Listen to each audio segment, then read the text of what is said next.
Bismillahirrahmanirrahim.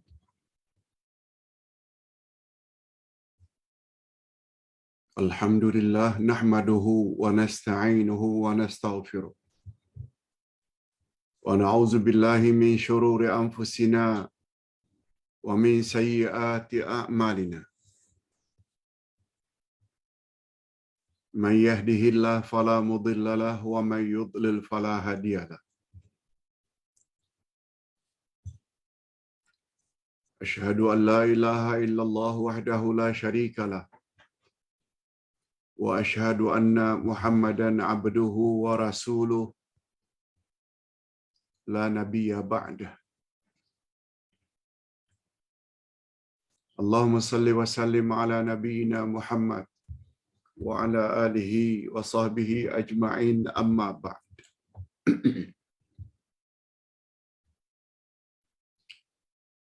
Hadirin dan hadirat serta para pemirsa yang saya hormati, Assalamualaikum warahmatullahi wabarakatuh. Alhamdulillah, kita bersyukur pada pagi ini kita masih lagi diberi oleh Allah peluang untuk menambah ilmu pengetahuan yang dengan pertambahan ilmu pengetahuan, apalagi berasaskan Al-Quran dan Sunnah Nabi sallallahu alaihi wasallam, hidup kita akan menjadi tenang di dunia dan tenang di akhirat. Topik kita pada pagi ini di bawah tajuk Insan dan Kebahagiaan.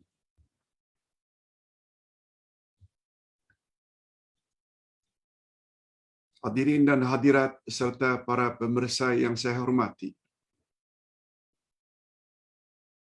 semua manusia bercita-cita untuk bahagia.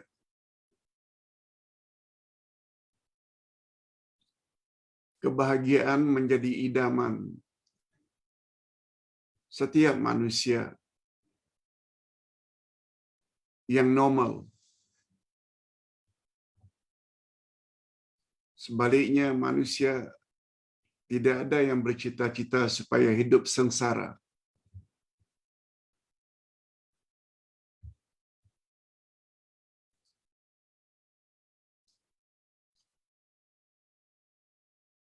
Malahan bagi umat Islam yang beriman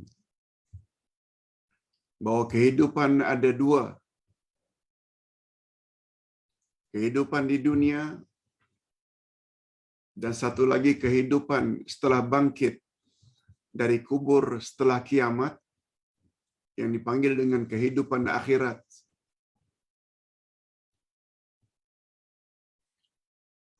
Menginginkan kebahagiaan bukan hanya setakat di dunia, tapi juga bahagia di akhirat. Sebab kebahagiaan di akhirat itulah kebahagiaan yang hakiki. Okey. Supaya jiwa kita tenang, supaya keyakinan kita mantap, tidak ragu, kita perlu pada dalil, hujjah. Nah, dalam hal ini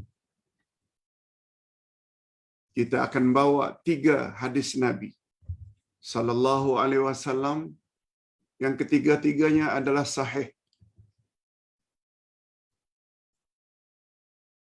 Pertama sekali, qala Rasulullah sallallahu alaihi wasallam,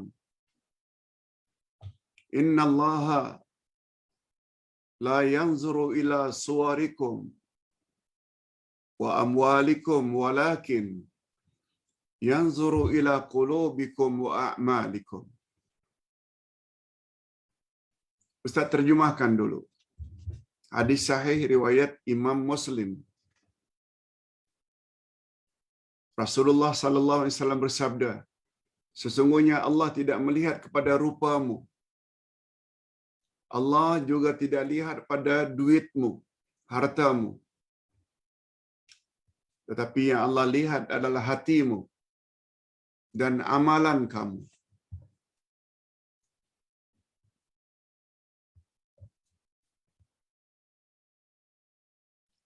Hadis yang kedua. Hadis ini diriwayatkan oleh Imam Bukhari dan Imam Muslim.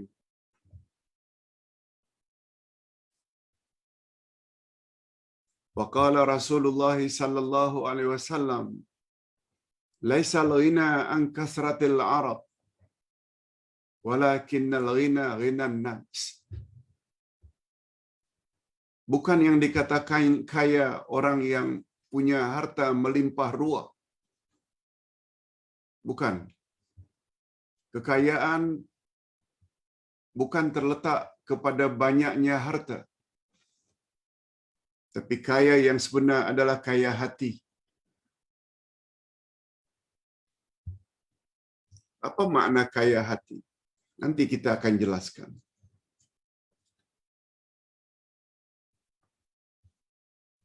Rasulullah sallallahu alaihi wasallam juga menyebut ada 3 ciri-ciri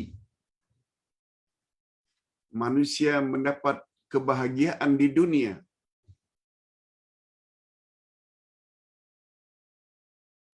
Sabda baginda, min sa'adati bani Adam, di antara kebahagiaan anak cucu Adam, di antara kebahagiaan manusia anak cucu Adam. Pertama, al-mar'atu salihah. Jika dia memiliki pasangan yang salihah, isteri yang salihah, atau sebaliknya memiliki suami yang salih. Yang kedua, al-maskanus salih. Yang kedua, apabila dia memiliki tempat tinggal yang selesa. Dan yang ketiga, al-markabus salih wal markabus salih. Yang ketiga, di antara ciri-ciri kebahagiaan manusia, jika dia memiliki kenderaan yang baik lagi selesa. Yang ketiga ini hadis riwayat Imam Ahmad yang juga dinilai sahih. Cukuplah 3 hadis sahih tersebut menjadi keyakinan kita. Sebab semua ucapan Rasul adalah benar belaka. Allah Subhanahu wa taala berfirman dalam Al-Quran ayat 3 dan 4 dari surat An-Najmi. A'udzubillahi minasyaitonir rajim.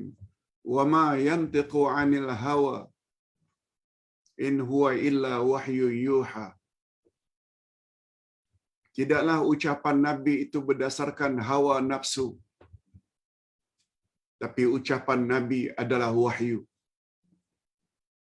Baginda maksum, tak pernah buat silap atau salah.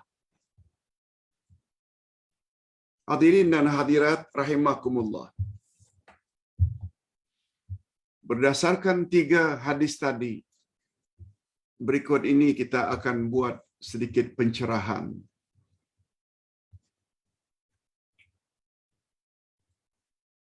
Sejak dahulu lagi timbul pertanyaan,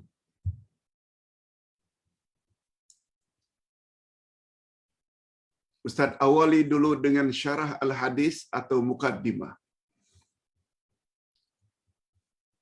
Kebahagiaan adalah menjadi impian setiap insan tanpa mengira derajat. Dia nelayan ke, dia penoreh getah ke, dia seorang menteri ke, dia seorang presiden ke, dia seorang guru ke atau murid,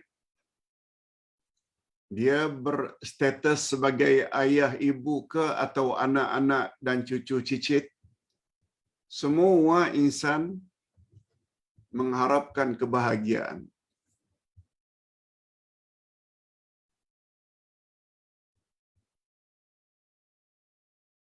Tidak ada seorang pun manusia yang menginginkan kesengsaraan atau kecelakaan.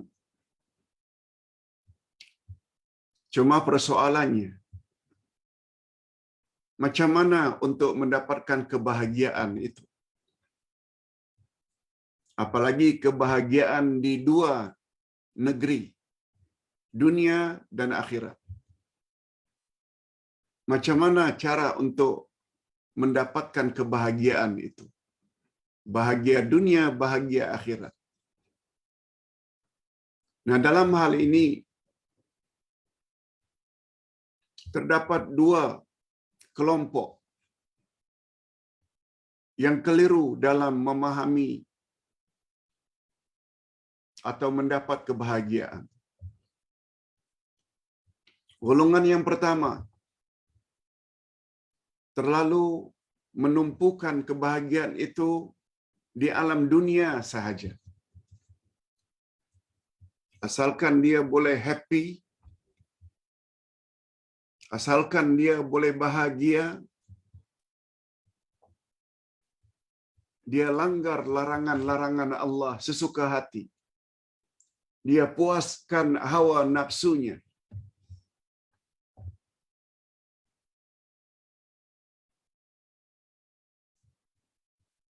Ingin memiliki harta yang banyak, dia tak kisah. Walaupun dengan cara curi atau rasuah.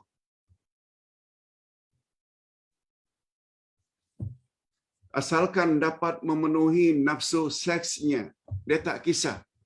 Walaupun dengan cara berzina, lesbian, homoseksual, terlibat dengan LGBT.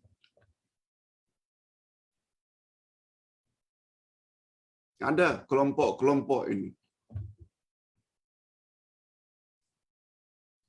Mereka fokus untuk mendapat kebahagiaan di dunia yang sementara ini saja.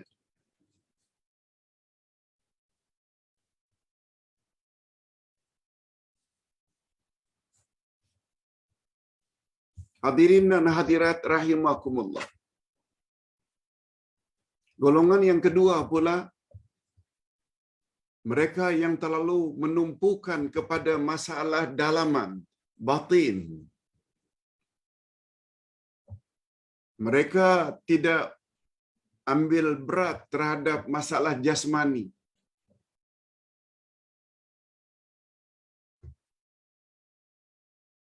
Kedua-dua puak ini adalah puak-puak yang keliru.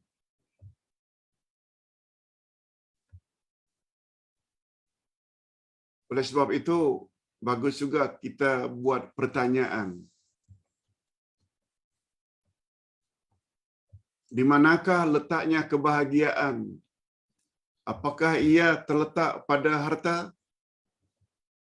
Apakah ia terletak pada memiliki zuriat, keturunan? Ternyata kesemuanya itu bukan sesuatu yang hakiki. Berapa banyak orang-orang yang hidup sederhana ternyata hidup dengan bahagia dan aman, sementara orang yang banyak harta justru hidupnya selalu gelisah, jiwa tidak tenteram. Itu menunjukkan bahawa harta bukan satu-satunya cara untuk mencapai kebahagiaan. Apalagi harta yang diperolehinya itu tidak melalui saluran-saluran yang diredai oleh Allah Subhanahu wa taala.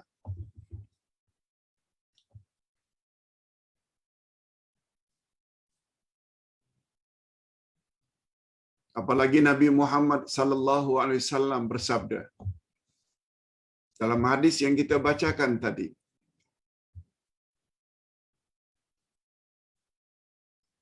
Laisal ghina an kasratil arad. Bukanlah orang yang kaya raya itu orang yang banyak harta melimpah ruah. Walakinnal ghina ghinan nafs. Tapi kaya yang sebenarnya adalah kaya jiwa. Jiwa tenang, jiwa tenteram, suka memaafkan orang lain,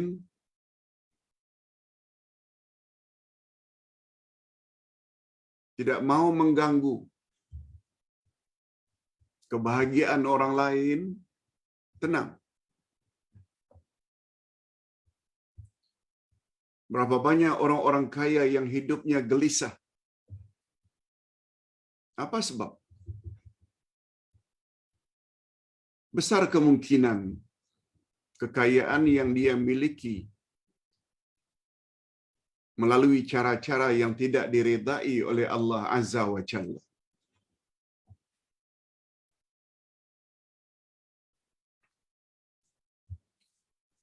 Bukan hanya gelisah di dunia, menunggu azab di akhirat. Dengan duit yang banyak dia boleh beli apa saja, makanan, pakaian, rumah, kereta.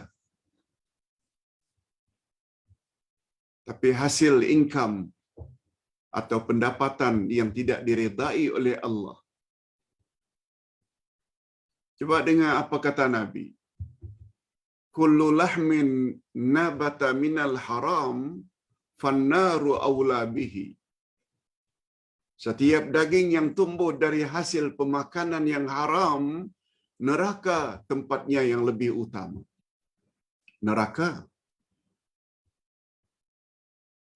Sudahlah di dunia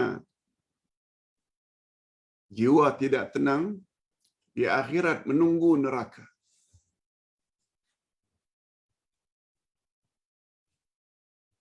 Kalau begitu, harta yang banyak bukanlah semestinya membawa kebahagiaan. Dan dia bukanlah syarat utama untuk mencapai kebahagiaan. Mesti banyak harta. Itu sebabnya Nabi Muhammad sallallahu alaihi wasallam bersabda dalam hadis yang lain, riwayat Imam At-Tirmizi, "Afdalur rizki ma yakfi." Sebaik-baik rezeki adalah mencukupi. Nabi tidak sebut sebaik-baik rezeki bila jumlahnya dalam bentuk yang banyak. Bukan. Ma yakfi. Memadai. Mencukupi. Walaupun tidak banyak duit dalam simpanan. Bahkan kadang-kadang justru karena harta yang banyak boleh membawa seseorang kepada kesengsaraan di dunia sebelum di akhirat. Hasil dari rasuah akhirnya masuk lokap. Akhir daripada rasuah didapati oleh mahkamah akhirnya masuk penjara. Sudahlah maruah menjadi rosak, badan menjadi sengsara dalam penjara.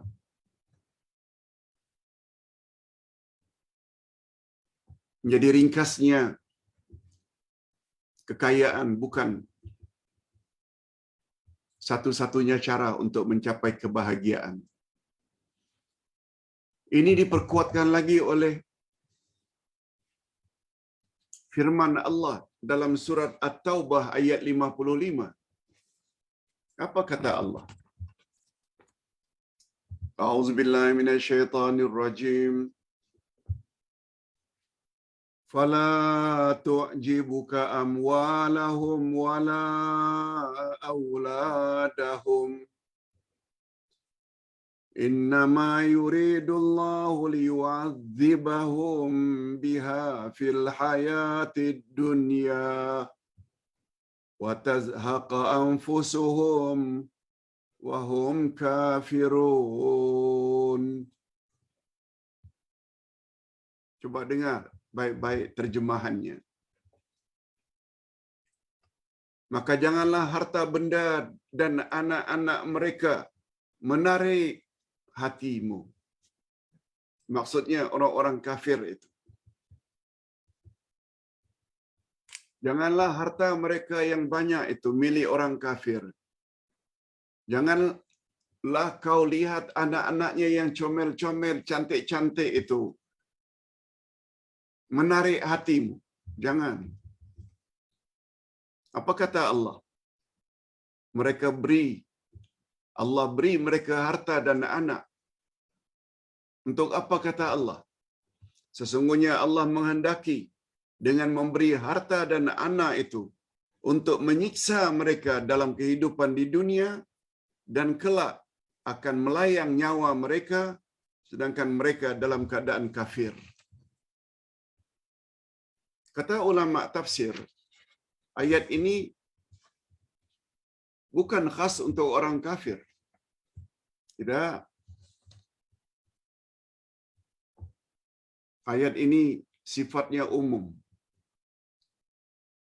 Walaupun orang itu orang-orang Islam, apabila hidup mewah, boleh beli apa saja, tapi hasil duit rasuah, dia tidak kafir.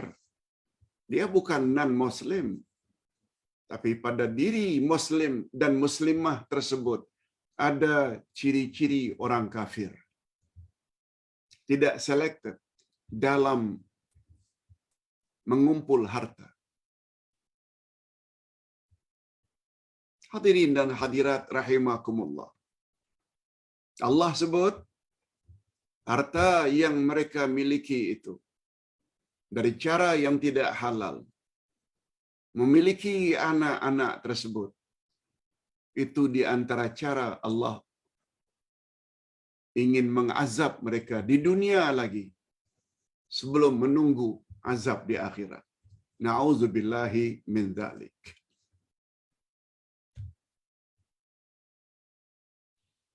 Itu sebabnya kata para ulama, bezanya ilmu dengan harta.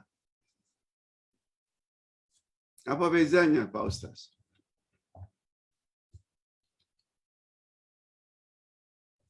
Jika seseorang memiliki harta yang banyak,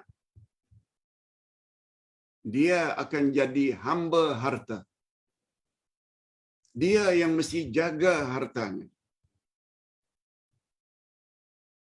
supaya jangan dicuri, supaya jangan berkurang. Dia yang jaga hartanya.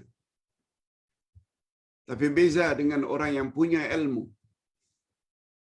Beza dengan orang yang punya ilmu. Bila seseorang itu mempunyai ilmu, lebih-lebih lagi ilmu Al-Quran dan ilmu hadis-hadis Nabi, ilmu yang jaga orang tersebut. Ilmu yang protect orang tersebut daripada kesengsaraan.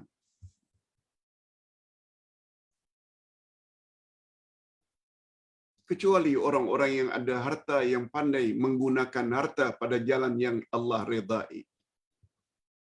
Sebabnya kata Nabi dalam hadis yang lain, kamu tidak boleh dengki kecuali terhadap dua golongan.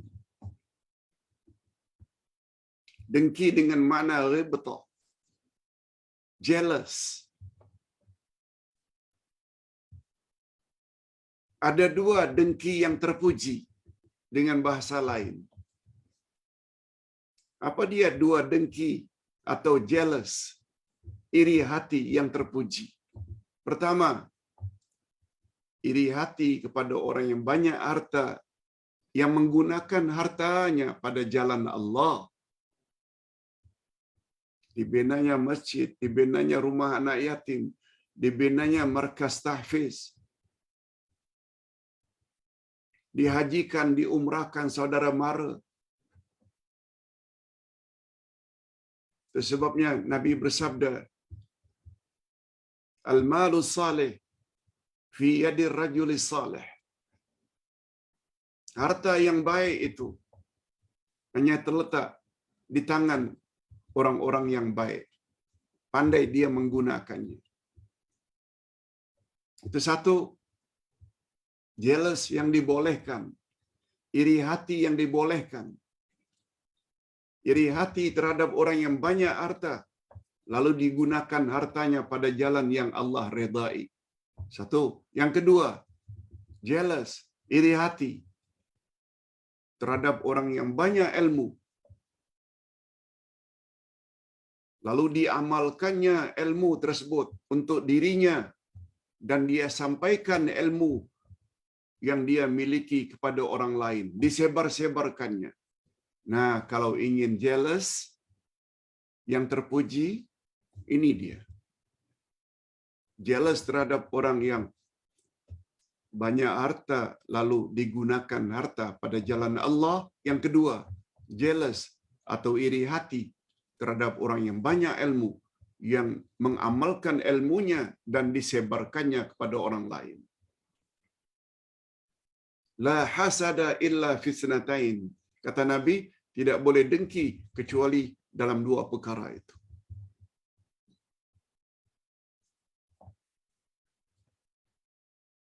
Nah, sekarang kita berpindah. Apakah kebahagiaan itu boleh dicapai karena memiliki anak? Hadirin dan hadirat, kita tidak nafikan mempunyai zuriat, anak, cucu boleh membahagiakan seseorang. Tapi tidak semestinya. Tidak semestinya memiliki anak, cucu, zuriat dapat membahagiakan seseorang. Sebab berapa banyak gara-gara memiliki anak akhirnya jatuh maruah mak bapak. Berapa banyak terjadi gara-gara kelakuan dan sikap anak akhirnya memalukan ibu bapak. Ibu bapak jadi merana.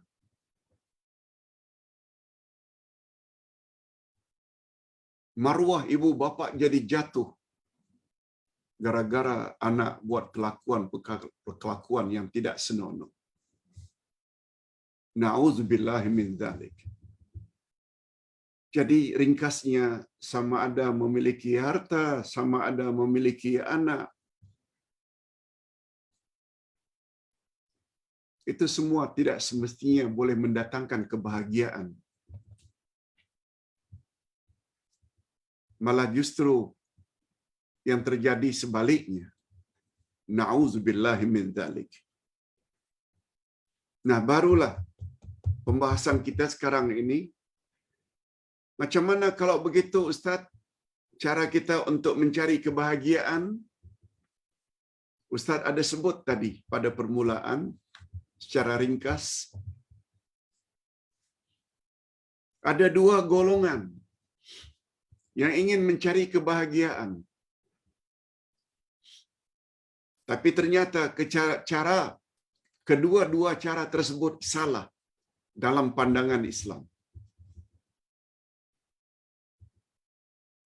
Golongan yang pertama, mereka berpendapat kebahagiaan dicari itu terdapat pada keseronokan yang bersifat kebendaan dan kenikmatan yang zahir.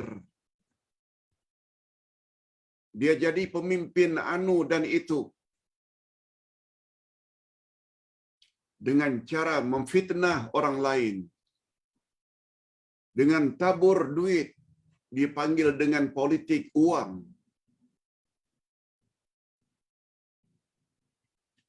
Nampak memang dia jadi ketua, jadi pemimpin. Apa saja yang dia inginkan, dia perolehi. Mempunyai wanita simpanan 2-3 orang, berzina, berjudi, minum arak untuk memuaskan nafsu. Ini cara pertama orang yang ingin mencari kebahagiaan. Apakah ini cara yang betul? Tidak. Cara yang kedua, yang juga salah dalam pandangan Islam.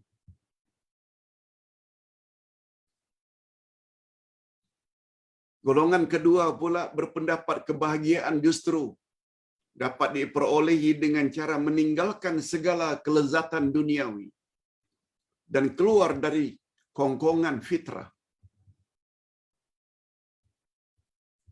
Tidak mau makan, tidak mau minum, tidak mau kawin, tak mau punya kereta, tak mau punya rumah.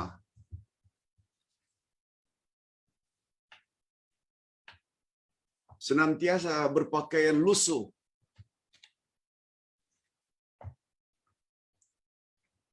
Apakah cara ini juga betul?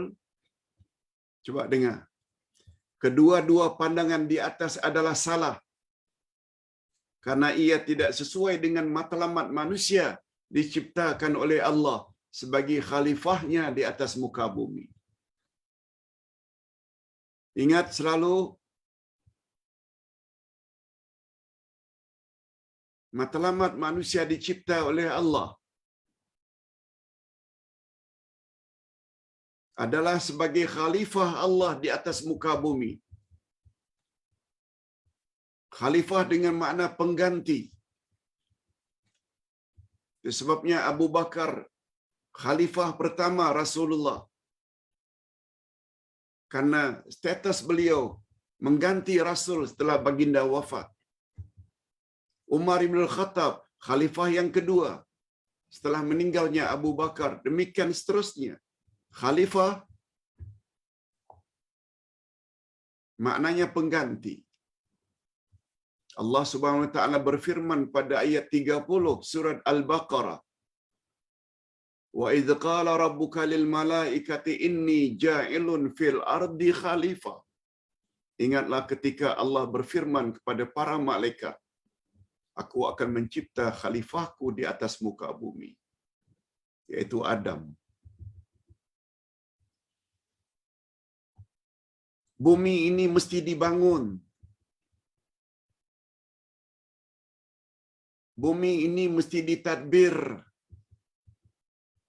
Itu matlamat manusia dicipta di atas muka bumi. Dan matlamat yang paling utama sekali agar mereka patuh kepada Allah, beribadat pada Allah, buat suruhan Allah, jauhi larangan Allah. Badan mesti sehat. Perlu makan, perlu minum, perlu pakaian, perlu tempat tinggal, perlu kenderaan untuk pergi ke mana-mana. Macam mana anda beribadat pada Allah bila pakaian tak perlu? Macam mana ibadat akan tenang apabila tidak mau makan, tidak mau minum? Sedangkan beribadat perlu kepada kesehatan. Supaya tenang, tidak kelaparan, tidak kehausan. Oleh sebab itu, golongan yang pertama yang terlalu mengutamakan kelezatan zahir saja salah. Golongan yang kedua juga salah karena mengutamakan kelezatan rohani sahaja.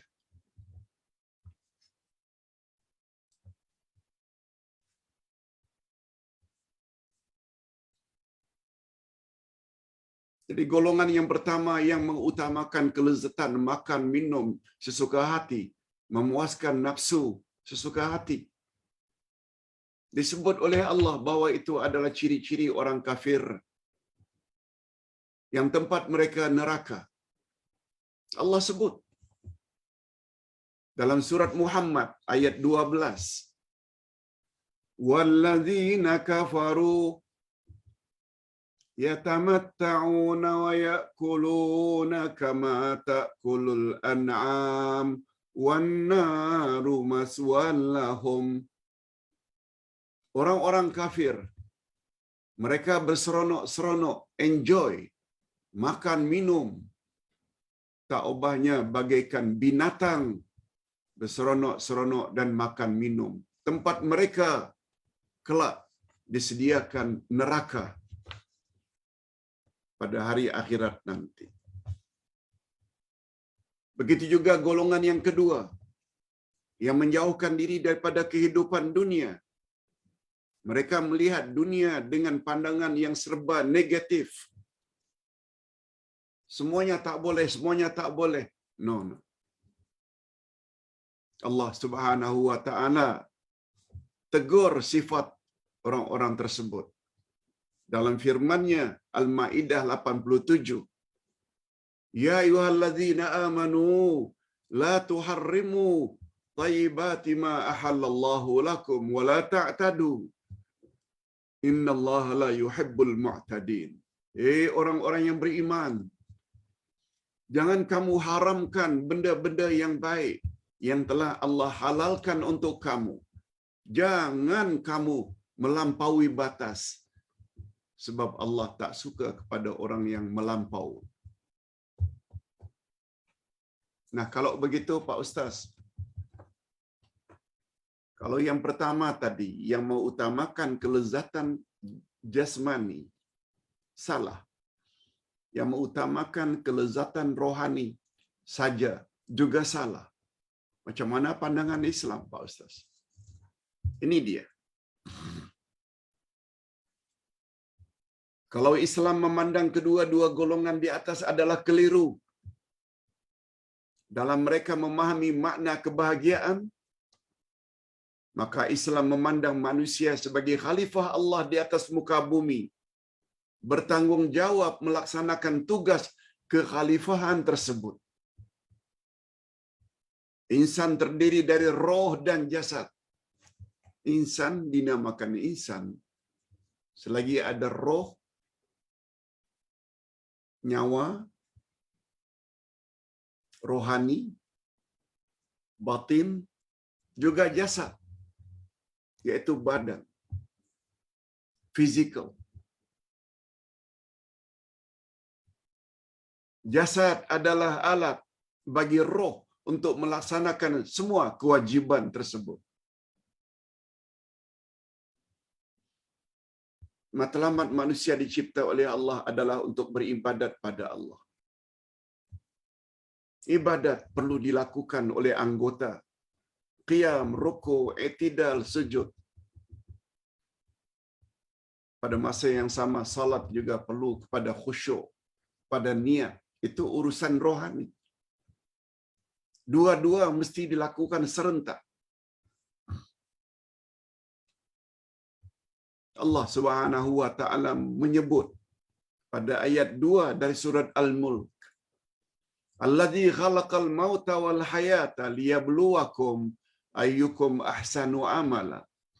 Dialah Allah yang telah menjadikan kamu, yang telah menjadikan hidup dan mati semata-mata untuk menguji kamu, mana di antara kamu yang paling baik amalnya.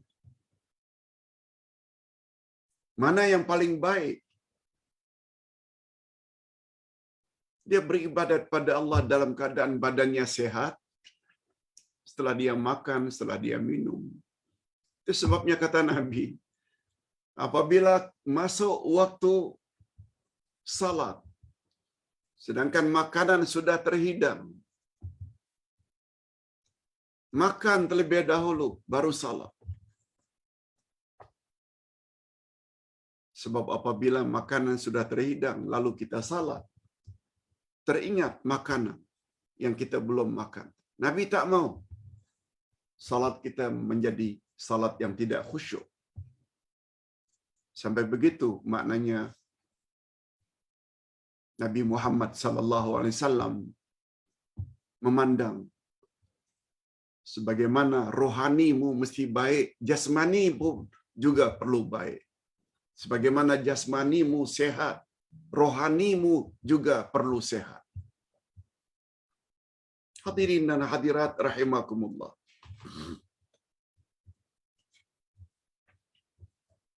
Kita teruskan pada muka surat 158. Kebahagiaan terdapat dalam diri setiap insan. Apa maksudnya? Kalau kebahagiaan bukan terletak pada harta yang banyak, juga bukan terletak pada anak, pangkat, dan kebendaan lainnya, Maka kalau begitu, ia adalah sesuatu yang maknawi. Maknawi maknanya sesuatu yang abstrak, yang tak nampak. Bahagia itu sebenarnya sesuatu yang tak nampak. Sebab dia urusan hati. Tidak dapat dilihat oleh mata kasar. Kebahagiaan yang sebenar ialah sesuatu yang muncul di dalam diri insan karena keimanannya kepada Allah. Tidak seorang pun mampu mencabutnya dari seseorang jika Allah berkehendak memberi keimanan itu kepadanya. Bapak-bapak dan ibu-ibu, setelah melalui kehidupan berpuluh-puluh tahun sehingga hari ini umur 60, 65, 70. Setelah kita mengikuti khasnya dalam PKP ini, melalui kuliah online seperti ini, ada di antara kita yang dulu tidak sebaik ini dalam kepahaman terhadap Islam. Terhadap suruhan-suruhan Allah kita buat, asal buat. Sebagaimana yang diajar oleh orang-orang dahulu. Ternyata setelah kita ikut kelas, majelis ilmu, berasaskan Quran dan Sunnah, kita terasa banyak amal-amal kita dulu yang tak betul, tak selari dengan kehendak Quran dan Sunnah. Kita rasa happy tak? Sebab pada penghujung hayat, kita dapat sesuatu yang kita sangat memerlukannya untuk kita bawa nanti setelah kita mati, sama ada di alam kubur atau di alam akhirat. Semua kita tahu syarat amal diterima di akhirat, syarat untuk mencapai kebahagiaan di akhirat, syarat untuk masuk syurga Allah, syarat untuk mendapat reda Allah. Ada 3. Islam. Alhamdulillah. Dari dulu lagi kita dah Islam. Tapi tidak semua amalan orang Islam Allah terima. Dia mesti ikhlas lillah dalam beramal. Ikhlas dengan makna tauhid yang tidak boleh bercampur dengan syirik walau sedikit, walaupun syirik kecil, iaitu riya. Allah reject amalnya. Alhamdulillah, kita dah belajar akidah. Oh, tidak cukup. Sudah Muslim, beramal ikhlas mata-mata karena Allah, tidak karena yang lain, belum tentu lagi diterima. Ada syarat yang ketiga. Amalan yang kita lakukan mesti bersesuaian dengan syariat Nabi Muhammad sallallahu alaihi wasallam, yang selama ini barangkali banyak kita buat bid'ah sana, bid'ah sini, tambah sana, tambah sini, kurang sana, kurang sini, yang tidak datang dari Nabi. Besar kemungkinan amal tersebut ditolak. Nah, sekarang kita juga dah belajar sunnah Nabi. Cara beribadat, ikut cara Nabi. Lalu dengan itu semua muncul tak rasa bahagia? Lalu berdasarkan itu semua muncul tak sekarang ini dari dalam diri kita? Alhamdulillah, beruntungnya kami dapat majelis-majelis ilmu seperti ini pada akhir hayat kami. Yes, itu dia kebahagiaan. Hadirin dan hadirat, kata para ulama, di antara tanda-tanda amal kita diterima oleh Allah, dengar baik-baik, yaitu apabila kita melakukan sesuatu kebaikan, hati kita happy, ringan saja ingin buat kebaikan. Dan bila kebaikan itu telah kita laksanakan kita happy, gembira, bahagia. Yes, itu di antara tanda-tanda amal kita diterima oleh Allah. Bukan terpaksa. Berapa banyak dari kalangan jamaah, bapa-bapa dan ibu-ibu serta para pemirsa tertunggu-tunggu di depan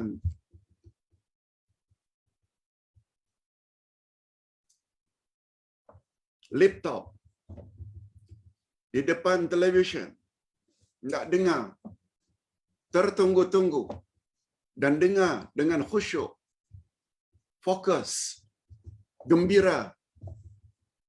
Itu dia kebahagiaan. Apalagi Nabi Muhammad sallallahu alaihi wasallam bersabda, "Innamal a'mal bil khawatim." Sesungguhnya amal yang paling menentukan nasibmu setelah kamu mati adalah amal kamu yang terakhir. Dulu ibadat asal-asalan, asal buat. Sekarang kita beribadat ikut cara Nabi Muhammad sallallahu alaihi wasallam. Kalau berzikir dengan zikir yang diajar oleh Nabi, kalau baca Quran dengan cara begini, kalau berpuasa dengan cara begini, kalau naik haji dengan cara begini, dengan kalau umrah, tawaf, sa'i, wukuf di Arafah cara begini, semuanya kita merujuk kepada cara Nabi. Sekarang kita sudah ada ilmu. Lalu kita pun happy melaksanakan itu sebab kita yakin apa yang kita telah laksanakan telah memenuhi syarat-syarat yang telah disebut oleh Allah dalam Quran dan Sunnah Nabi. Timbul rasa happy. Bukan hanya untuk diri kita. Kita sempat pula menyelamatkan saudara mara kita dengan share mereka. YouTube yang berfaedah. Makinlah gembira. Sebab Allah berfirman, semua manusia dalam keadaan rugi kecuali mereka yang ada iman dan beramal saleh dan berdakwah dan mereka sabar dalam berdakwah. Sila lihat surat Wal Asri. Bila keempat-empat sifat tersebut, iman ada, mantap, tauhid tanpa bercampur syirik, berkat belajar. Kita amalkan apa yang kita sudah ketahui, itu amal saleh. Kita share pula apa yang kita ketahui kepada saudara mara dan kawan-kawan dan grup, itu dakwah. Kita dituduh yang bukan-bukan, lalu kita sabar karena mengharap redha Allah. Inilah sebenarnya rahasia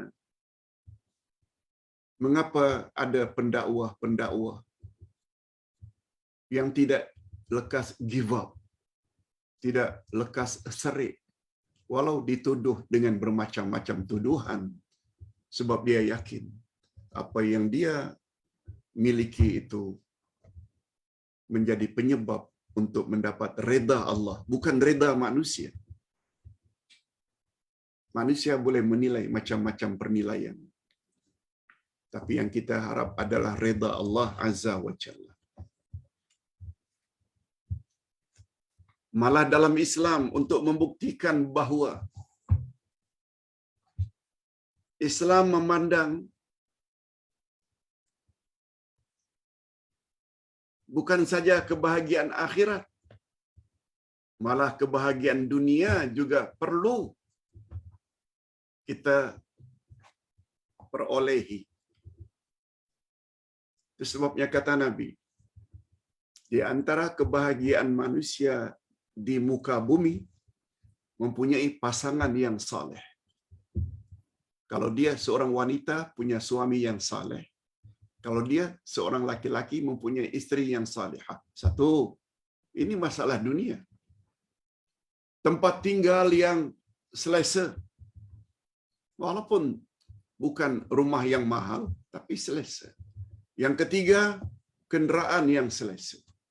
Ini menunjukkan Islam bukanlah agama yang hanya memikirkan akhirat saja. No.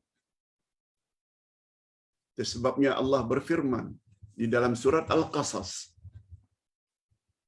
"Wabtaghi fima atakallahu ad-daral akhirah wa la tansa nasibaka minad dunya." Pergunakanlah segala nikmat Allah untuk bekal akhiratmu, tapi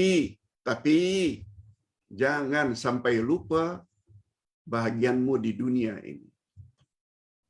Itu sebabnya dalam doa yang paling popular, kita minta pada Allah bukan akhirat saja. Rabbana atina fid dunya hasanah wa fil akhirati hasanah wa qina azabannar. Ya Allah, berilah kami kebaikan di dunia dan berikan juga kami kebaikan di akhirat dan hindarkan kami dari azab api neraka. Ini semua membuktikan bahawa Islam menyuruh kita supaya membuat keseimbangan. Bahagia di dunia, bahagia di akhirat. Macam mana caranya? Macam yang kita sebutkan dalam lebih kurang 50 minit yang lalu. Nah, berikutnya kita masuk kepada sesi yang kedua, yaitu menjawab beberapa pertanyaan jemaah. Nah, dari semalam sampai pagi ini ada 2 pertanyaan yang Ustaz akan jawab. Pak Ustaz,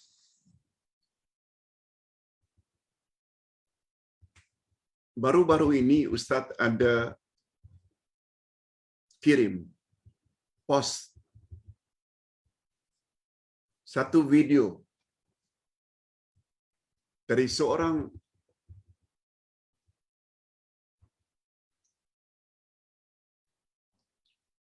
Habib dari Yaman bersama-sama dengan satu laki-laki Indonesia.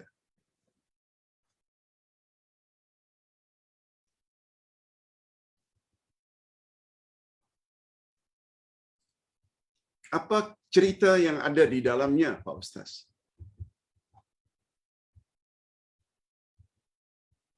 Hadirin dan hadirat, karena seorang Habib tersebut dari Yaman dalam bahasa Arab, mungkin banyak jemaah yang tidak memahaminya. Tapi sebenarnya tanpa disadari, dia sudah diterjemahkan salah seorang daripada muridnya dari bahasanya itu bahasa Indonesia. Rupanya mereka ini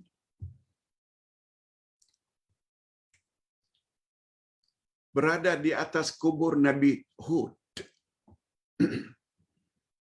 Nabi Hud di Yaman. Lalu terjadi dialog antara pelajar Indonesia dengan Habib ini, bertanya, "Wahai Habib, apa yang Anda tahu tentang kubur Nabi Hud ini?" Si Habib menjawab dalam bahasa Arab, "Aku telah masuk ke dalam perkuburan ini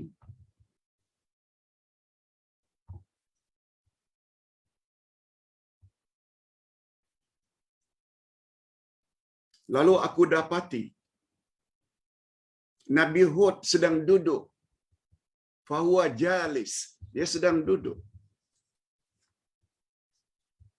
Padahal Nabi Hud telah meninggal dunia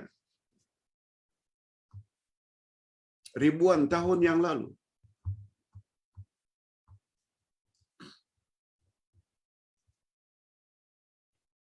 Lalu si Habib tersebut setelah menyatakan dia dapati Nabi Hud yang dia lihat sedang duduk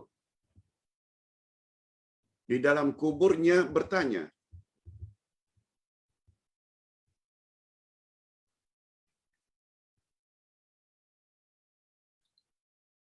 Wahai Hud, mengapa engkau duduk sambil berdoa? Mengapa engkau duduk sambil berdoa?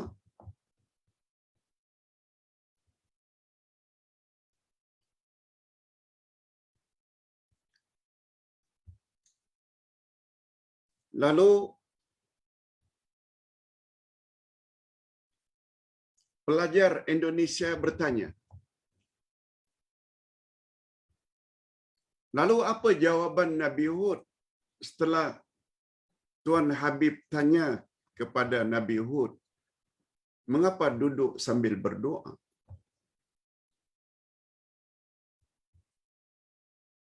Lalu dijawab dalam bahasa Arab. Nabi Hud jawab, dia berdoa karena dia memohon kepada Allah agar Allah Subhanahu wa taala ampun dosa-dosa orang yang ziarah kubur ini. Sangat banyak. Itu sebabnya aku berdoa terus supaya orang-orang yang ziarah ke kubur Nabi Hud itu diampuni semua dosa-dosanya. Lalu pelajar Indonesia tersebut terjemahkan apa yang disebut oleh Habib tersebut sambil memberitahu kepada yang hadir di atas kuburan Nabi Hud itu, betul tak kita semuanya adalah banyak dosa? Rupanya Nabi Hud di dalam kuburnya sedang berdoa kepada Allah supaya Allah Subhanahu wa taala ampun semua dosa-dosa kita. Tidak menunjukkan betapa besarnya fadilat orang-orang yang menziarahi kuburan Nabi Hud. Hadirin dan hadirat, coba fikir dengan akal yang waras. Apakah Habib tersebut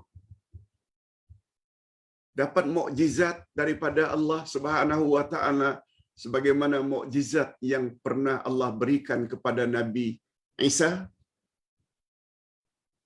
Kita baru belajar Nabi Isa di antara keistimewaannya atau mukjizat yang Allah bagi dapat menghidupkan orang yang sudah mati dengan izin Allah. Itu mukjizat. Tak jadi masalah. Mukjizat hanya diberi oleh Allah kepada nabi atau rasul.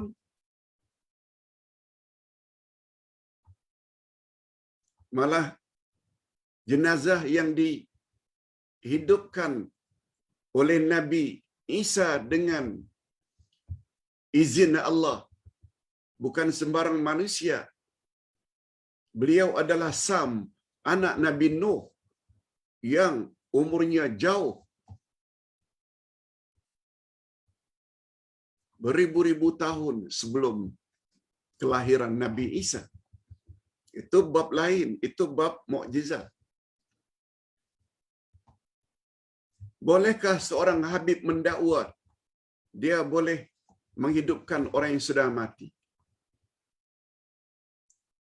Bukankah itu bercanggah dengan firman Allah ayat yang ke-15 dan 16 dari surat Al-Mu'minun? Bila kamu sudah mati, hanya pada hari kiamat saja kamu akan dibangkitkan. Ceramah-ceramah seperti inilah yang banyak menyesatkan orang ramai. Akhirnya mereka ramai-ramai pergi ke kuburan-kuburan wali-wali. Kononnya wali-wali dalam kubur itu masih hidup dan mereka boleh diminta untuk memohon ampun kepada Allah Subhanahu wa taala. Ringkasnya, ajaran macam itu ajaran yang sangat berbahaya dan dia boleh membawa kepada syirik. Dan bila syirik terjadi, hancur segala amal saleh yang kita pernah lakukan. Coba dengar baik-baik video yang Ustaz kirimkan tersebut, sebab ada terjemahannya bukan saja dalam ucapan, juga tertulis di bawahnya. Na'udzubillah min dzalik. Yang kedua, Pak Ustaz, bilakah Rasulullah sallallahu alaihi wasallam berzikir pagi dan petang apabila beliau sedang musafir? Sedangkan baginda bila musafir buat salat jamak dan qasar takdim. Hadirin dan hadirat, Ustaz ada sebut di dalam buku wirid Rasulullah pagi dan petang. Wirid pagi, timingnya adalah antara habis subuh dengan sebelum zuhur. Itu masanya. Habis subuh sampai ke zuhur. Itu namanya wirid pagi. Wirid petang pula adalah antara asar dengan isyak. Boleh baca habis asar, boleh baca sebelum maghrib, boleh baca sesudah maghrib, asal jangan melepasi isyak. Hadirin dan hadirat rahimakumullah. Zikir-zikir tersebut apabila kita musafir, dia sangat fleksibel. Apalagi kalau kita melakukan salat jamak dan qasar. Dia tidak mempengaruhi sebenarnya, asalkan kita berzikir pada waktu-waktu tersebut. Malahan satu perkara yang perlu kita ingat.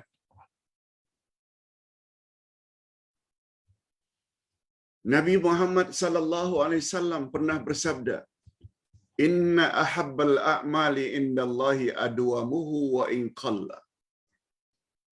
Sesungguhnya amal yang paling disukai oleh Allah adalah amalan yang berkekalan, walaupun amal itu dilakukan sedikit-sedikit.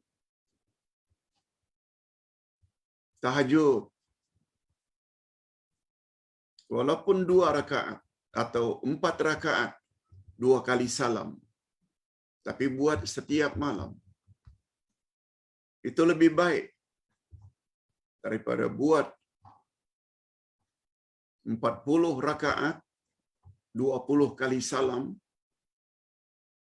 rehat 3 bulan kemudian baru buat lagi. No.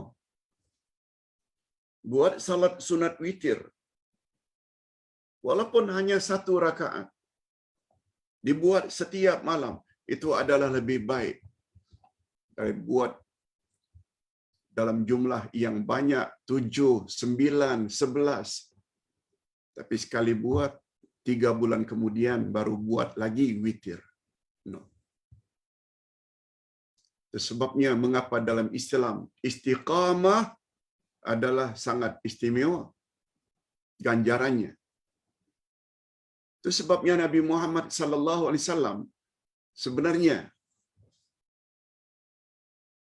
dalam musafir beliau tidak banyak beribadat sebagaimana ibadat ketika beliau muqim. Apabila beliau tidak musafir, kadang-kadang tahajud beliau, qiyamul lail beliau, 1 rakaat, sampai ratusan ayat dibaca setiap rakaat. Nabi pernah salat bersama Abdullah ibnu Mas'ud. 1 rakaat kadang-kadang sampai 300 ayat, 400 ayat. Setelah Al-Baqarah, disambung dengan Ali Imran, disambung lagi dengan An-Nisa.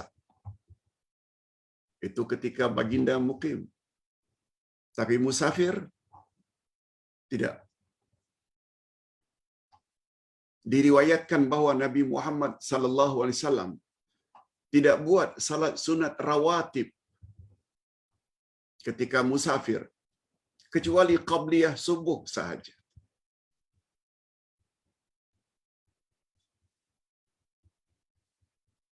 Begitu juga Nabi Muhammad sallallahu alaihi wasallam tidak buat salat qiyam kecuali witir saja bila musafir. Ustaz ada sebut dalam buku Ustaz pedoman salat musafir. Nabi tak pernah tinggal dalam musafir, sama ada qabliyah subuh untuk rawatib atau witir untuk qiyamul lail. Karena Nabi ingin mengajar umatnya beramal itu biar pada tempatnya. Terhadap salat yang 4 rakaat saja ketika musafir digalakkan oleh Nabi supaya qasar.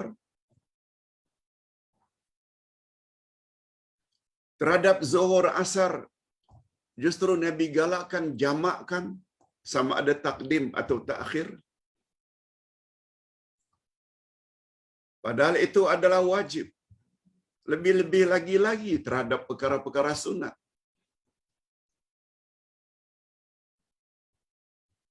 Apalagi Nabi Muhammad sallallahu alaihi wasallam bersabda tentang fadilat istiqamah dalam beramal.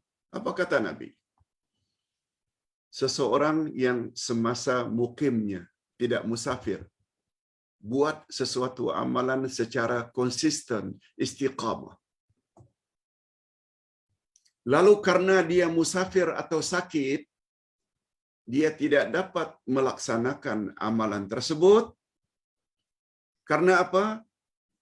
Karena safar, traveling, atau karena sakit, maka dia tetap akan mendapat ganjaran pahala amalan yang menjadi amalan tetapnya, walaupun dia tidak mengamalkannya ketika dia sakit, dan dia tidak mengamalkan ketika dia sedang musafir. Itu dia kelebihan bila kita semasa sehat, semasa mukim, buat amalan tahajud, witir, qabliyah, ba'diyah, rawatib, puasa sunat, Senin, Kamis. Pada ketika kita sedang sakit, tidak mampu puasa Senin, Kamis, kita tetap akan dapat pahala. Bila kita musafir, tak dapat berwirid sebagaimana wirid pagi dan petang, sedangkan sebelumnya, sebelum musafir, menjadi amalan tetap kita tetap akan mendapat ganjaran dari sisi Allah Azza wa Jalla. Mudah-mudahan apa yang kita sampaikan ini ada manfaatnya. Kita akhiri dengan doa. Alhamdulillahirabbil alamin. Wassalatu wassalamu ala asyrafil anbiya'i wal mursalin wa ala alihi wa sahbihi ajma'in. Rabbana ighfir lana dzunubana wa liwalidina warhamhum kama rabbawna shighara. Rabbana hab lana min azwajina wa dhurriyyatina qurrata a'yun waj'alna lil muttaqina imama. Allahumma anta rabbuna farzuqna al-istiqamah. Ya Allah, ampunkanlah dosa kami dan dosa kedua ibu bapa kami. Dan cucurilah mereka rahmat-Mu, ya Allah, sebagaimana mereka telah didik kami sejak dari kecil. Ya Allah, berilah kami pasangan hidup dan zuriat keturunan yang menyedapkan pandangan mata dan hati kami. Dan jadikanlah kami pemimpin bagi orang-orang yang bertakwa. Ya Allah, Engkau adalah Tuhan kami. Oleh sebab itu, berilah kami sifat istiqamah. Konsisten dalam beramal. Amal-amal kebajikan. Ya Allah, Engkau adalah Tuhan kami. Oleh sebab itu, anugerahkan kepada kami sifat istiqamah. Ya Allah, Engkau adalah Tuhan kami. Oleh sebab itu, berilah kami sifat istiqamah. Ya Allah, pada pagi ini kami telah belajar tentang insan dan kebahagiaan. Terdapat berbagai pendapat tentang kebahagiaan. Ada yang berpendapat kebahagiaan itu terletak sampai di mana kita dapat memuaskan nafsu secara zahir. Ada pula pendapat yang mengatakan kebahagiaan itu terletak sampai di mana kita dapat menekan nafsu kita. Kedua-dua pendapat ini adalah keliru dan salah. Cara yang paling betul ialah dengan membuat keseimbangan antara mencari kebahagiaan dunia dan kebahagiaan di akhirat. Sungguh banyak dalil-dalil dari Quran dan Sunnah Nabi yang menceritakan tentang syarat-syarat untuk mendapat kebahagiaan dunia dan kebahagiaan di akhirat. Pertama sekali, memiliki keimanan yang mantap. Mendapat hidayah-Mu, ya Allah.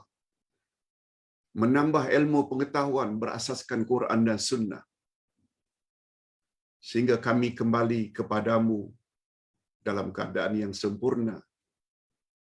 Sebagai seorang Muslim, Muslimah, yang mentauhidkan Engkau ikhlas semata-mata karenamu tanpa bercampur syirik, dan kami beramal sesuai dengan panduan Nabi-Mu, Nabi Muhammad sallallahu alaihi wasallam. Ya Allah, berilah kami petunjuk sehingga memiliki sifat-sifat yang mulia tersebut. Wa sallallahu ala nabiyyina Muhammad wa ala alihi wa sahbihi ajma'in walhamdulillahi rabbil alamin. Subhanakallahumma wa bihamdik asyhadu an la ilaha illa anta astaghfiruka wa atubu ilaik. Assalamualaikum warahmatullahi wabarakatuh.